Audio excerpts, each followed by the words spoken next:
యోహాను రాసినటువంటి ప్రకటన గ్రంథం 3వ అధ్యాయము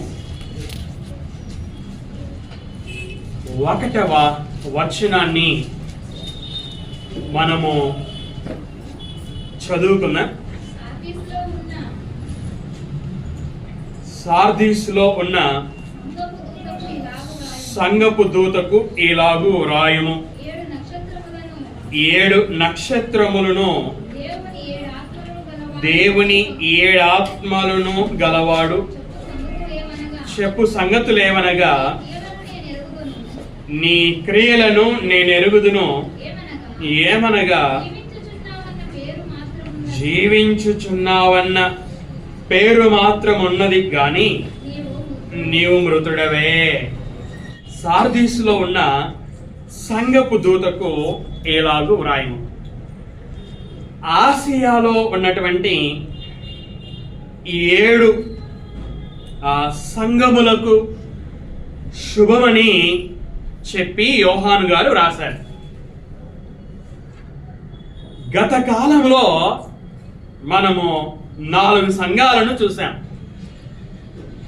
ఎఫెసులో ఉన్న సంఘం, స్మరణలో ఉన్న సంఘం, పెర్గములో ఉన్న సంఘం, తుయతైరలో ఉన్న సంఘం.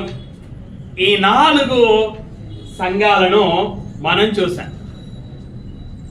ఈరోజు సార్దీస్లో ఉన్నటువంటి సంఘాన్ని మనము చూడబోవచ్చు ఉంటున్నాం.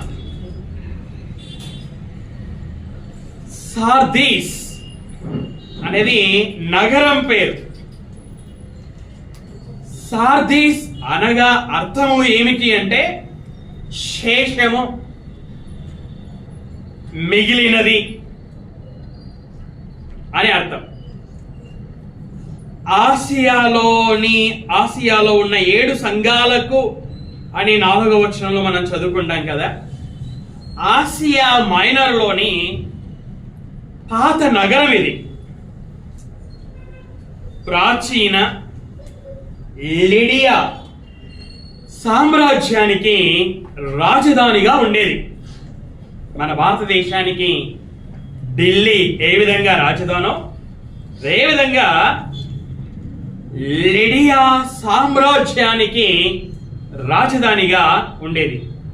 ప్రస్తుతము టర్కీలో ఈ యొక్క నగరము ఉంది.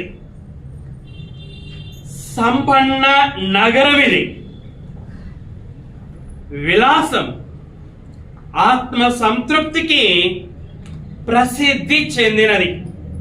బంగారు మరియు వెండి నాణాలకు కూడా ప్రసిద్ధి చెందినది ఈ నగరం.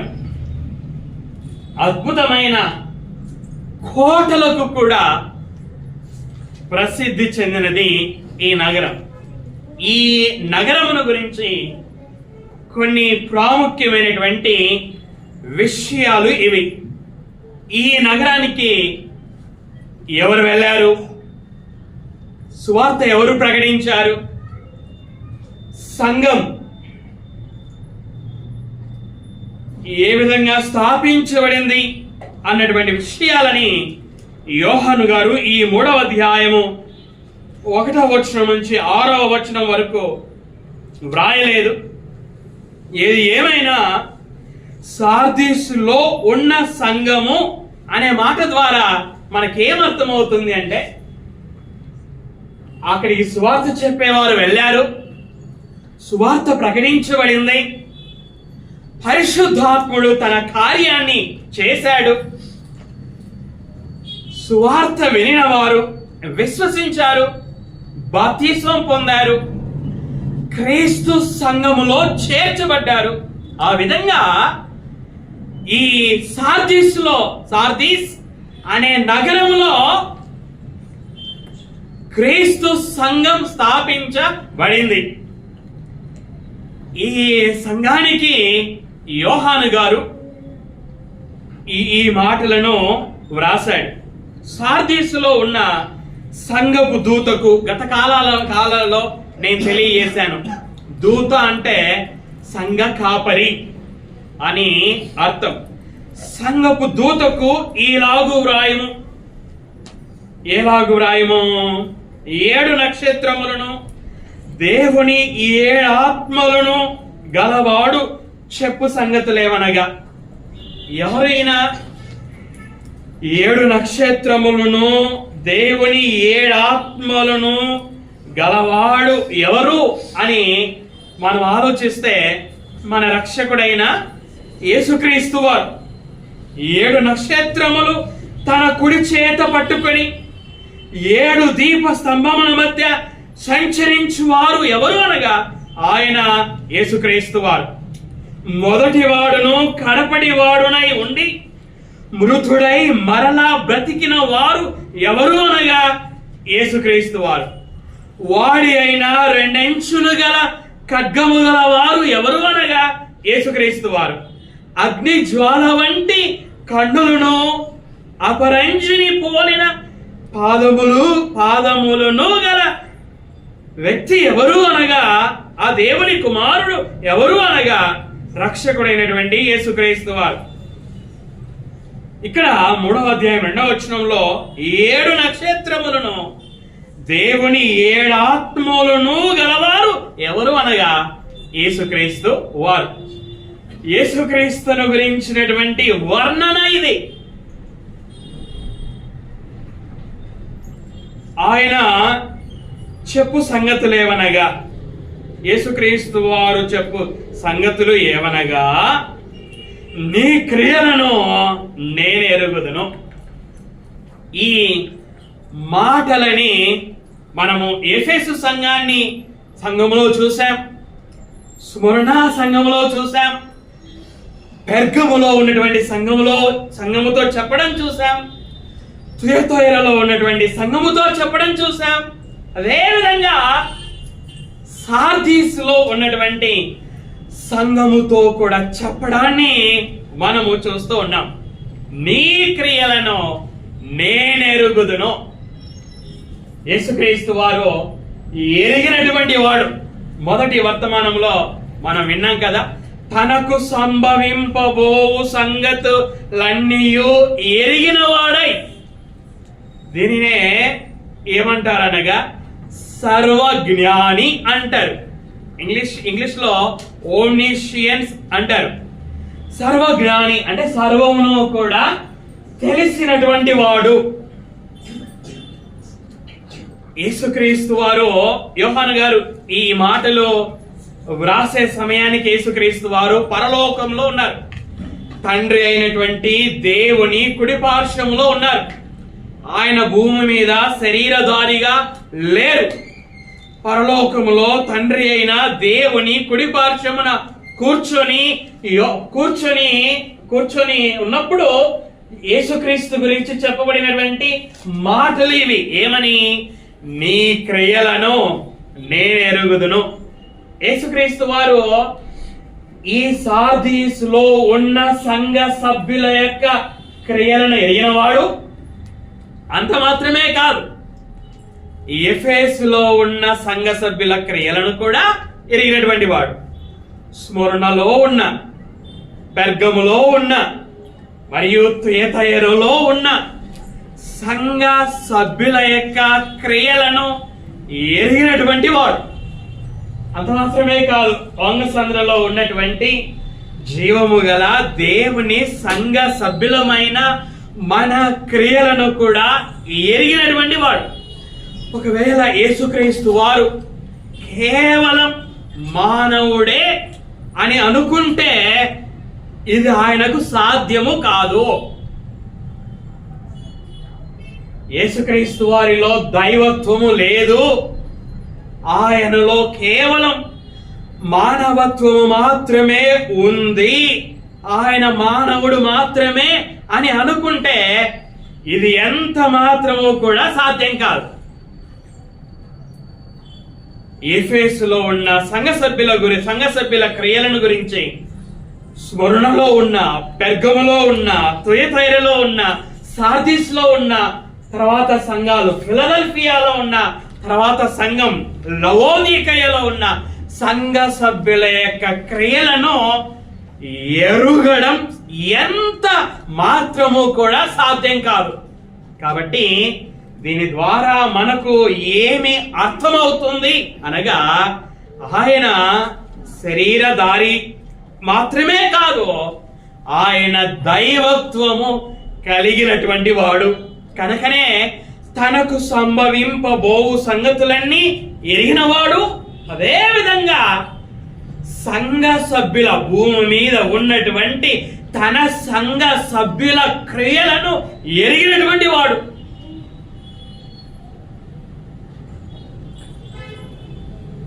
మూడు రోజుల మీటింగ్స్ కోసం ఎవరు ఏ విధంగా ఎవరు ఎటువంటి క్రియలను చేశారో ఎరిగినటువంటి వాడు. ఎవరు శక్తి కొలది చేశారో, ఎవరు శక్తి కొలది చేయలేదో, ఎవరు ప్రయత్నము చేశారో, ఎవరు ప్రయత్నము చేయలేదో, మన క్రియలని ఆయన ఎరిగినటువంటి వాడు. యేసుక్రీస్తు వారు సర్వ జ్ఞాని అయినటువంటి వాడు. ఆయన ఏమని చెప్తున్నాడు ఇక్కడ? నీ క్రియలను నేనెరుగుదును. ఏమనగా, జీవించుచున్నావన్న పేరు మాత్రం ఉన్నది, గాని నీవు మృతుడవే. వారి క్రియలేంటి? సార్దీసులో ఉన్నటువంటి సంఘ సభ్యుల యొక్క క్రియలేంటి అంటే, వారికి పేరుంది.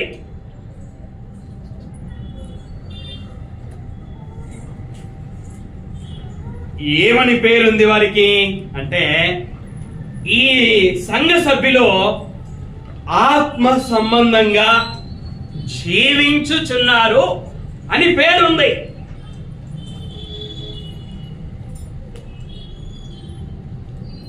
పైకి ఈ సంఘ సభ్యులకి జీవించుచున్నారు అన్న పేరు ఉంది. బయట మనుషులకి ఆ విధంగా కనబడుతూ ఉన్నారు వీరు. గాని నీవు మృతుడవే. లోపల చూస్తే ఆత్మ సంబంధంగా వారు జీవించడం లేదు. ఆత్మ సంబంధంగా మృతులుగా ఉన్నారు. వెలుపట ఒక విధంగా కనిపిస్తున్నారు, లోపల మరొక విధంగా కనిపిస్తా ఉన్నారు. యేసుక్రీస్తు వారు శరీర ధారి అయి ఉన్నటువంటి దినాలలో మత్తయి సువార్త 23వ అధ్యాయము 27 మరియు 28 వచనాలను మనం చదువుకుందాం. అయ్యో అయ్యో వేషధారులైన శాస్త్రులారా, పరిసయ్యులారా. ఎవరు మాట్లాడుతున్నారు ఇక్కడ? యేసుక్రీస్తు వారు మాట్లాడుతున్నారు. ఎవరితో మాట్లాడుతున్నాడు అంటే, తన శిష్యులతో 23వ అధ్యాయం 1వ వచనం, తన శిష్యులతో జన సమూహములతో మాట్లాడుతూ ఉన్నాడు. ఎవరిని గురించి మాట్లాడుతున్నాడు అంటే, శాస్త్రులు మరియు పరిసయ్యుల గురించి మాట్లాడుతూ ఉన్నాడు. ఏమని మాట్లాడుతున్నాడు? చదవండి సిస్టర్. మీరు సున్నము కొట్టిన సమాధులను పోలి ఉన్నారు. శాస్త్రులు పరిసయ్యులు ఎవరిని పోలి ఉన్నారట? సున్నము కొట్టిన సమాధులను పోలి ఉన్నారట. సున్నము కొట్టిన సమాధులు ఎలా ఉంటాయి? వెలుపల ఎలా ఉంటాయి? శృంగారముగా అగపడతాయి. గాని లోపల ఎలా ఉంటాయి? చచ్చిన వారి ఎముకలతోనూ సమస్త కల్మషముతోనూ నిండి ఉన్నవి. అంటే వెలుపల కనిపించేది ఒక విధం, లోపల కనిపించేది మరి ఒక విధం. మేడి పండు చూడు మేలిమై ఉండును, పొట్ట విప్పి చూడు పురుగులుండును కదా.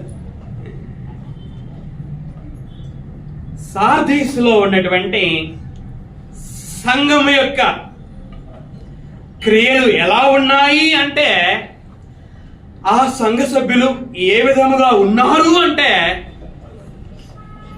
పైకి ఆత్మ సంబంధంగా జీవించుచున్నారు అని పేరు కలిగి ఉన్నారు, కానీ వాస్తవమునకి ఆత్మ సంబంధంగా వారు మృతి చెంది ఉన్నారు. పైకి కనిపించడము జీవించుచున్నట్లుగా కనిపిస్తున్నారు, వాస్తవానికి వారు జీవించడము లేదో, వారు ఆత్మ సంబంధంగా చనిపోయి ఉన్నారు. దానికి సంబంధంగా మనము యేసుక్రీస్తు వారు పరిసయ్యుల గురించి మరియు శాస్త్రాల గురించి చెప్పినటువంటి మాటలను మనం జ్ఞాపకం చేసుకొనొచ్చు ఉన్నాం. యేసుక్రీస్తు వారు శాస్త్రులు పరిసయ్యులని సున్నము కొట్టిన సమాధులతో పోల్చాడు. 28వ వచనం చూడండి. 28వ వచనం, అలాగే అంటే సున్నము కొట్టిన సమాధులు వెలుపల ఒక విధంగా లోపల మరొక విధంగా కనిపించిన ఆ విధంగా మీరు వెలుపల మనుషులకి నీతిమంతులుగా అగపడుచున్నారు. మనుషులకు ఎలాగా అగపడుచున్నారట? ఈ శాస్త్రులు పరిసయ్యులు నీతిమంతులుగా అగపడుచున్నారు. వారి యొక్క వస్త్రధారణ వలన,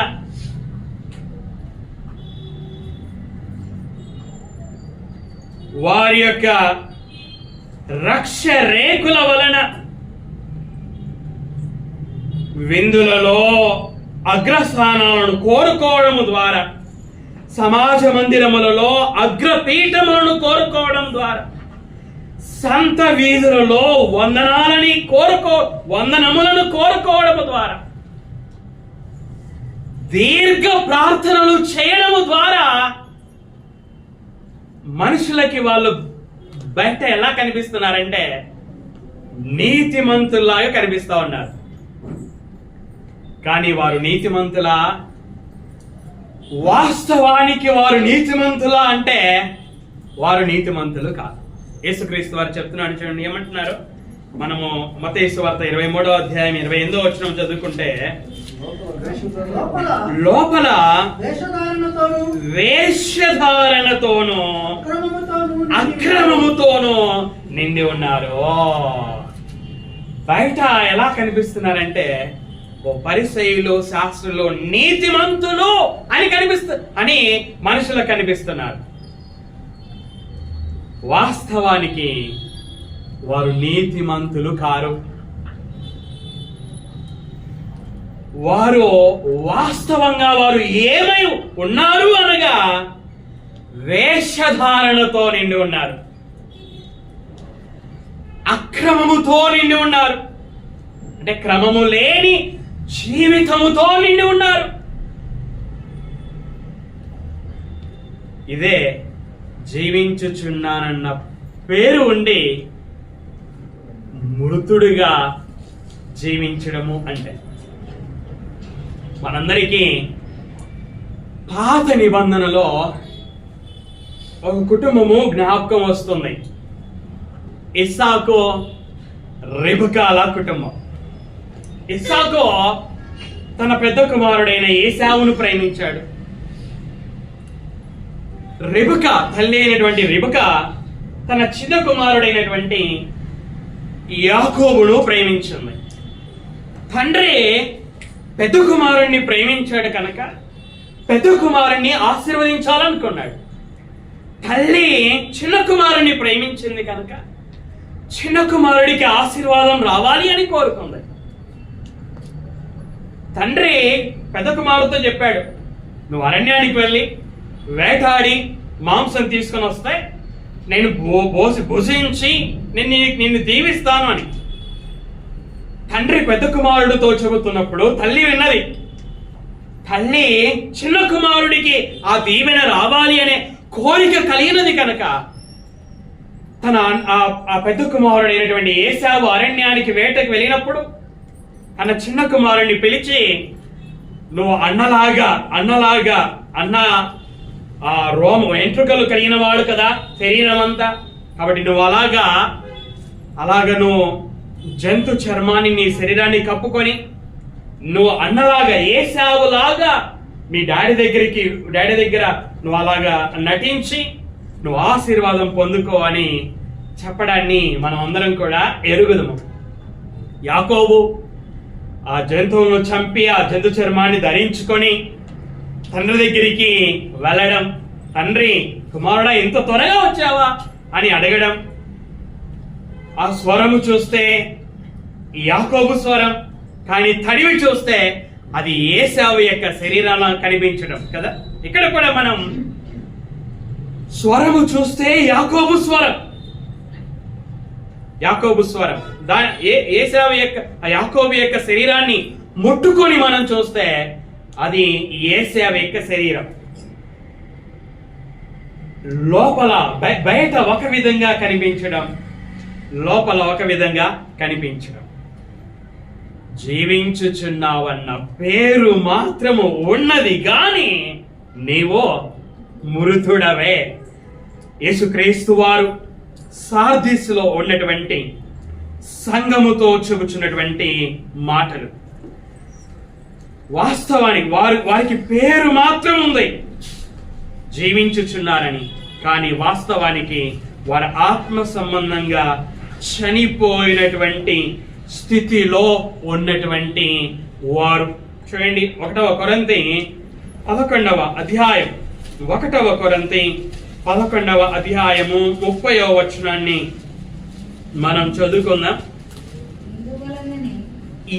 ఇందువలననే మీలో అనగా ఎవరిలో? కొరింథీయులైనటువంటి మీలో అనేకులు.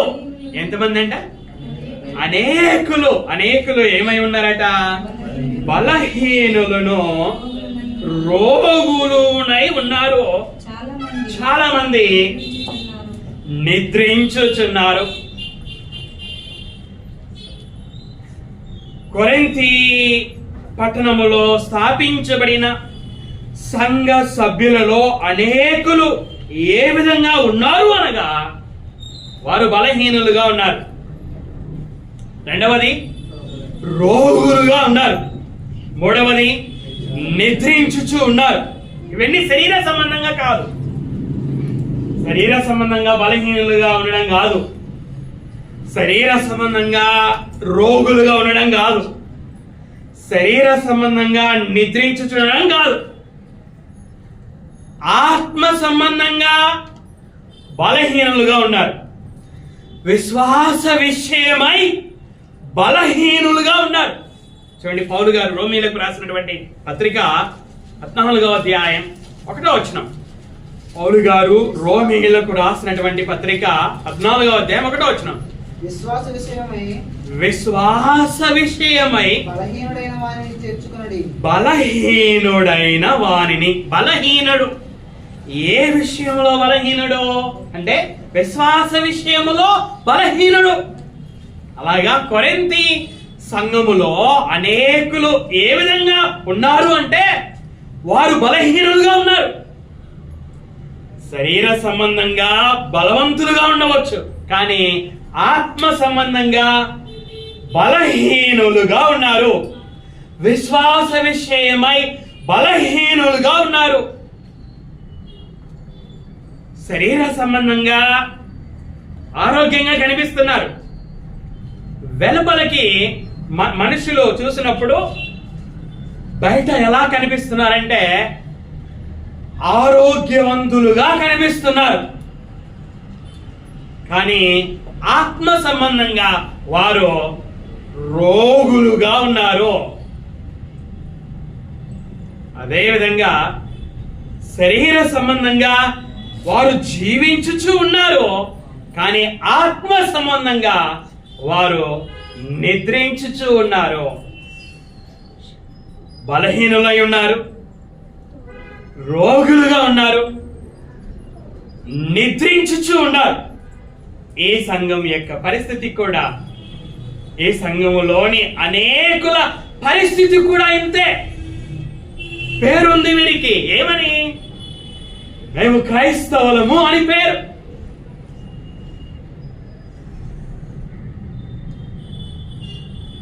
మా నాన్న కుటుంబం వారు క్రైస్తవులు, మా తాత కుటుంబం వారు క్రైస్తవులు, మా పితరులు క్రైస్తవులు అనే పేరుంది వీరికి. గొప్పలు చెప్పుకునేది ఉంది వీరికి.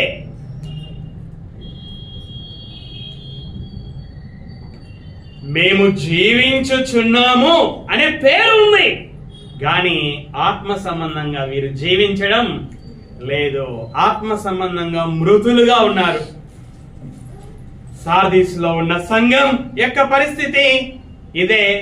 కొరింథీలో ఉన్నటువంటి సంఘ సభ్యులలో అనేకుల పరిస్థితి కూడా ఇదే. ఎందుకు ఈ పరిస్థితి? ఆత్మ సంబంధంగా బలహీనులుగా, రోగులుగా, నిద్రించుచున్న వారుగా ఎందుకు వారి పరిస్థితి అంటే వారు వివేచించడం లేదు. రొట్టెలు తింటూ ఉన్నప్పుడు, ద్రాక్షారసాన్ని త్రాగుతూ ఉన్నప్పుడు వివేచించడం లేదు. ఏమని వివేచించడం లేదు? ఇది ప్రభు శరీరమని వివేచించడము లేదు. వివేచింపకుండా తిని త్రాగుతున్నారు. 28వ వచనంలో చదువుకుంటే, ప్రతి మనుష్యుడు తన్ను తాను పరీక్షించుకొనవలెను. అలాగు చేసి, అంటే తనను తాను పరీక్షించుకొని రొట్టెను తినాలి, పాత్రలను త్రాగాలి. కానీ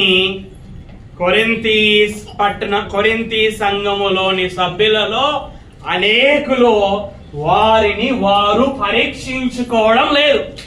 పరీక్షించుకోకుండా రొట్టె తింటూ ఆ పాత్రలోని త్రాగుతూ ప్రభు శరీరం అని వివేచించకుండా తిని త్రాగుతున్నారు. తమను తాము పరీక్షించుకోకుండా తిని త్రాగుతున్నారు. 27వ వచనంలో మనం చదివితే, ఎవడు అయోగ్యముగా ప్రభు యొక్క రొట్టెను తినునో లేక ఆయన పాత్రలోనిది త్రాగునో వాడు ప్రభు యొక్క శరీరమును గూర్చియో రక్తమును గూర్చియో అపరాధియగును. అయోగ్యముగా రొట్టెలో పాలు పొందుతున్నారు, ద్రాక్షారసములో పాలు పంపులు పొందుతూ ఉన్నారు. 3 ప్రాముఖ్యమైన విషయాలను మనం చూస్తా ఉన్నాం. అయోగ్యముగా పాలు పంపులు పొందుకుంటున్నారు. వారిని వారు పరీక్షించుకోకుండా పాలు పంపులు పొందుకొనొచ్చు ఉన్నారు. వివేచించకుండా పాలు పంపులు పొందుకొనొచ్చు ఉన్నారు. సంఘములో గ్రూపీసం, ఈ సంఘాన్ని మనం చూసినట్లయితే ఈ సంఘములో విభజనలు ఉన్నాయి. సంఘ సభ్యుల మధ్య విభజనలు ఉన్నాయి. నేను పౌలుకు సంబంధించిన వాడను, నేను పేతురుకు సంబంధించిన వాడను, అంటే మా బ్యాచ్ పౌలు బ్యాచ్, మా బ్యాచ్ అపోలో బ్యాచ్, మా బ్యాచ్ పేతురు బ్యాచ్, మా బ్యాచ్ యేసుక్రీస్తు బ్యాచ్. ఈ విధంగా సంఘములో విశ్వాసులు విభజించబడ్డారు వ్యక్తుల పేర్ల మీద. సంఘములో ఏక మనస్సు లేదు, ఏక భావము లేదు. సంఘములో ఒక సభ్యుడికి మరొక సభ్యుడు మీద వ్యాజ్యములు ఉన్నాయి. సంఘములో ఒక సభ్యుడు జారుడుగా ఉన్నాడు, తన తల్లి భార్యను ఉంచుకున్నటువంటి జారుడుగా ఉన్నాడు ఈ సంఘములో. ఇలాగ ఈ సంఘములో అనేక సమస్యలు ఉన్నాయి. ఈ సంఘస్థులు అనేక సమస్యలు కలిగి వారు కలిగినప్పుడు వారిని వారు సరి చేసుకోకుండా, అయోగ్యముగా వివేచింపకుండా, వారిని వారు పరీక్షించుకోకుండా, రొట్టెలో ద్రాక్ష రసంలో పాలు పంపులు పొందుకొనుచు ఉన్న కారణము చేత ఆత్మ సంబంధంగా వారు బలహీనులుగా ఉన్నారు, రోగులుగా ఉన్నారు, నిద్రించుచు ఉన్నారు. పైకి వారికి ఉన్న పేరేంటంటే మేము క్రైస్తవులం, కొరింథీ సంఘములో ఉన్నటువంటి క్రైస్తవులం అని పేరుంది. మేము జీవించుచున్నాము అని పేరుంది. కానీ వాస్తవానికి వారు మృత స్థితిలో ఉన్నారు, స్పందన లేని వారుగా ఉన్నారు, ఆత్మ యందు తీవ్రత లేని వారుగా ఉన్నారు, ఆసక్తి విషయంలో మాంద్యులుగా ఉన్నారు, చెప్పినా వినబడని స్థితిలో ఉన్నారు.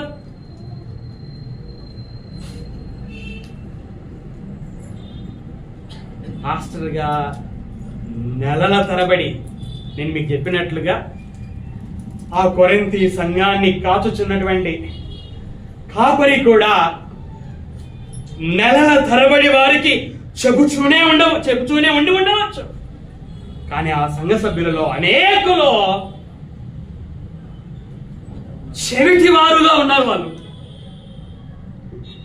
గురుటి వారిగా ఉన్నారు, వారు స్పందన లేని వారుగా ఉన్నారు, మొద్దు బారిపోయిన వారుగా ఉన్నారు. వారు చచ్చిపోయిన వ్యక్తికి ఏమి అనిపిస్తుంది? చచ్చిపోయిన వ్యక్తి ఏం చూస్తాడు?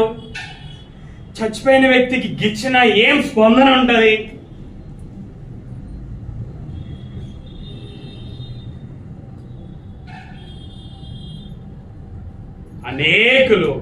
మీలో అనేకులు బలహీనులను, రోగులునై ఉన్నారు.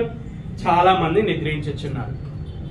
సంఘములో ఒక వ్యక్తి దేవుని పని చేస్తూ ఉంటే దాన్ని చూస్తూ ఉన్నా కూడా స్పందన లేనటువంటి వారుగా మీరు ఉండవచ్చు. ఒక పనిని చేస్తూ ఉన్నప్పుడు మిగతా వారికి రోషం రావాలి, మిగతా వారికి పౌరుషం రావాలి. వారు చేశారు, నేను ఎందుకు చేయకూడదు? రోషం లేని వారుగా, పౌరుషం లేని వారుగా, సిగ్గు లేని వారుగా, స్పందనే లేని వారుగా మృత స్థితిలో ఉండిపోయారు సార్దిస్లో ఉన్నటువంటి సంఘం. జీవించుచున్నావన్న పేరు మాత్రం ఉన్నది గాని నీవు మృతుడివే. సార్దిస్లో ఉన్న ఆ సంఘానికి కాపరి ఎన్నిసార్లు చెప్పి ఉంటాడో వారికి, కొరింథీలో ఉన్న సంఘానికి కాపరి ఎన్నిసార్లు చెప్పి ఉంటాడో.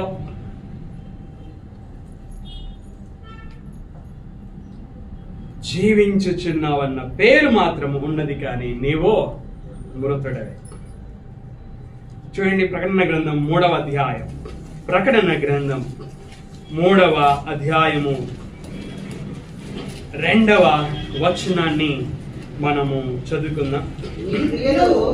నీ క్రియలు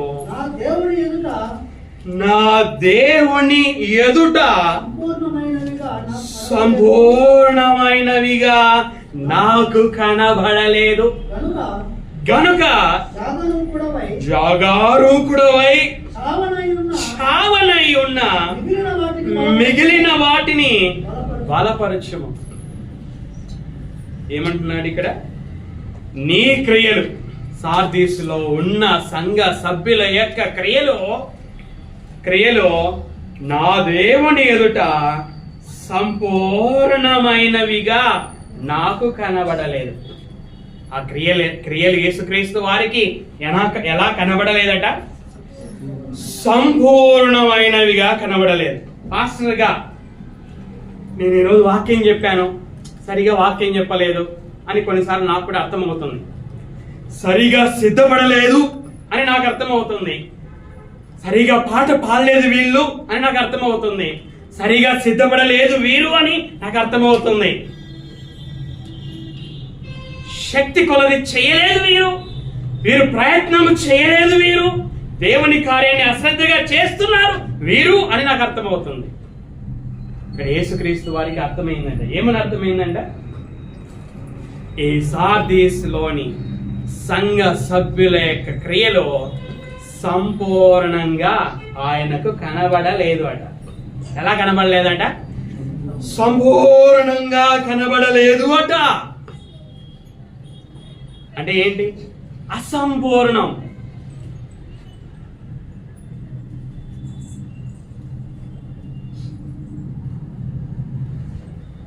అసంపూర్ణం, పూర్తి కాలేదు.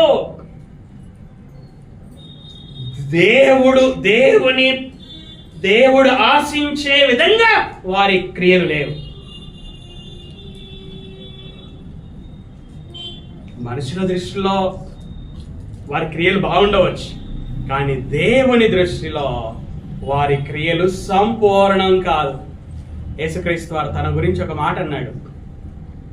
చేయుటకు, తండ్రి అయిన దేవునితో మాట్లాడుతూ, చేయుటకు నీవు నాకిచ్చిన పని నేను ఎలా నెరవేర్చానన్నాడు? సంపూర్ణముగా నెరవేర్చి భూమి మీద నిన్ను మహిమపరిచాను తండ్రి అని ప్రార్థన చేశాడు. యేసుక్రీస్తు వారు తండ్రి అయిన దేవుడు ఆయనకి ఇచ్చినటువంటి పనిని సంపూర్ణముగా నెరవేర్చాడు. సార్దీసులో ఉన్న సంఘ సభ్యుల యొక్క క్రియలు ఎలాంటివంటే సంపూర్ణంగా నెరవేర్చబడిన క్రియలు కాదు. అందుకే యేసుక్రీస్తు వారు అంటున్నారు, నా దేవుని ఎదుట నీ క్రియలు నాకు సంపూర్ణంగా కనబడలేదు. దేవుడు అంగీకరించే క్రియలు కావాలి.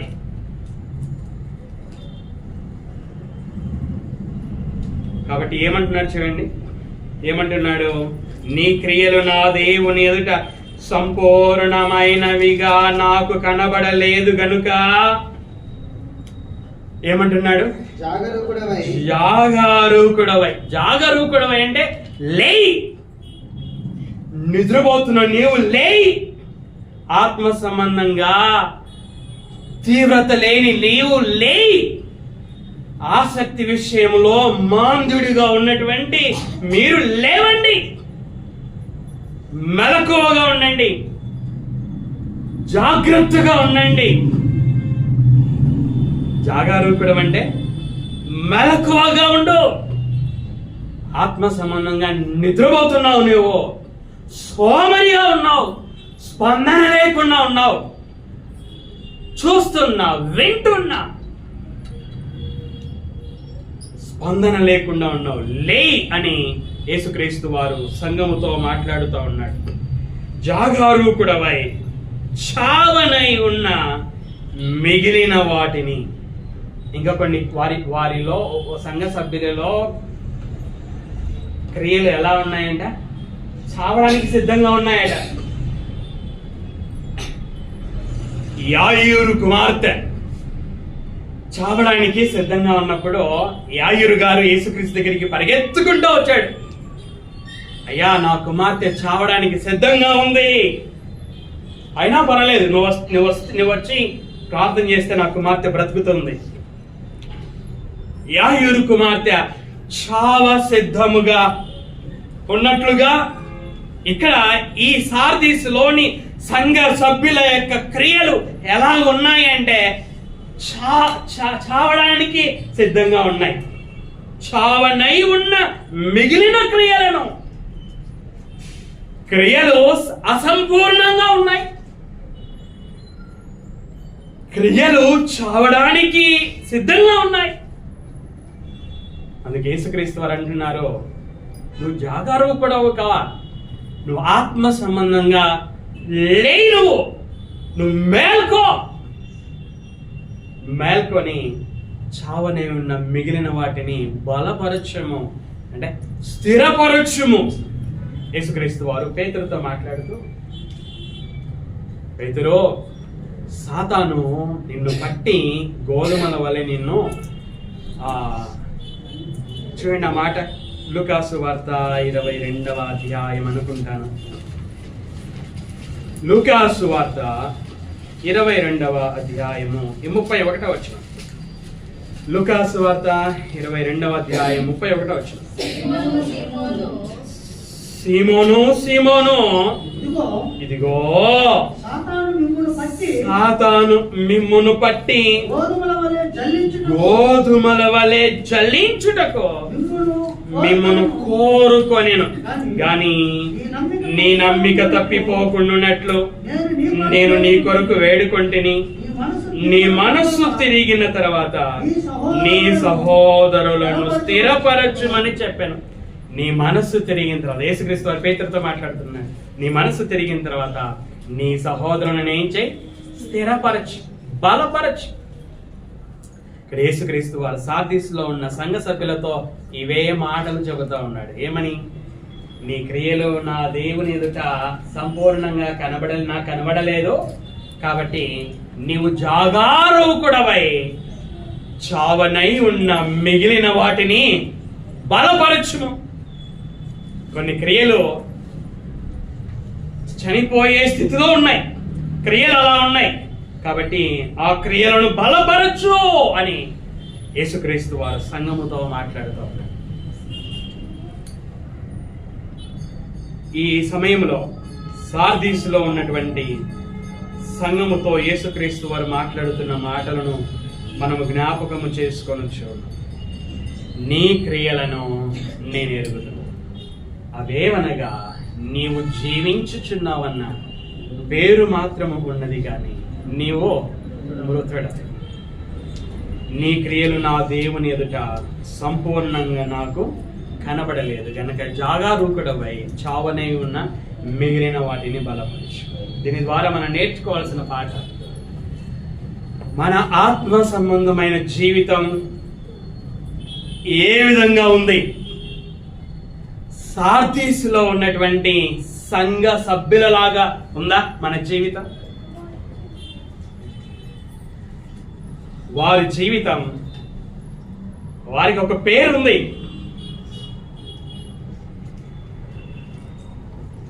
మనం ఏదైనా కొనడానికి పోయినప్పుడు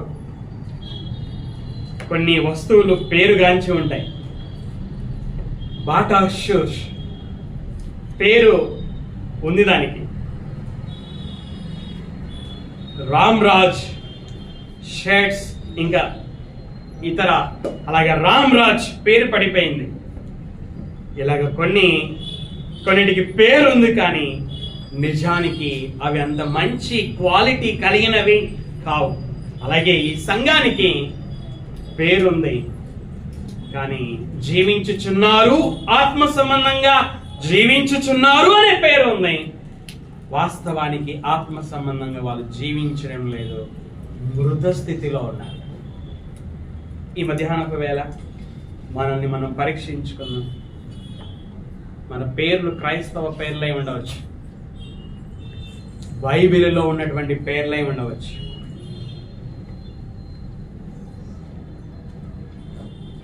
సర్టిఫికెట్స్లలో బైబిల్లో ఉన్న పేరే ఉండవచ్చు. రక్త సంబంధులు, బంధువులు, ముఖ్య స్నేహితులు మనల్ని క్రైస్తవులు అనే పిలవచ్చు, మనకు ఆ పేరు ఉండవచ్చు.